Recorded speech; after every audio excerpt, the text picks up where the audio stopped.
Vítám u dalšího denního videa a toto video je o jedné věci, které už tady máme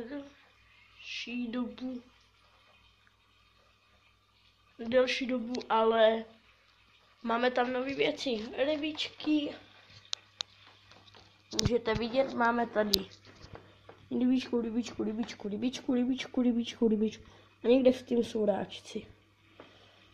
Někde tady hodně těhotných rybiček, no. No a teda jak jsem řekl, každý den bude posilovna.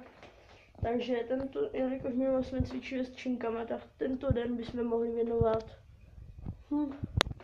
asi sedlehům. Jako toto video vypadá klasicky to, ale jelikož jsem řekl, že to stříhat nebudu.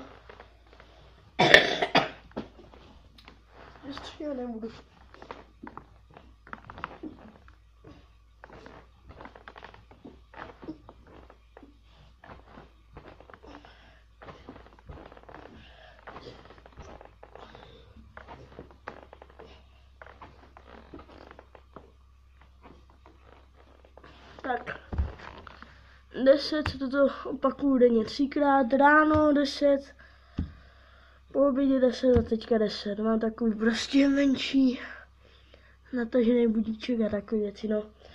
Mě napadlo, že jelikož to bude posilovna, tak to takhle budeme dělat. Příště třeba budou kliky na schodech. Čau. Tak čus.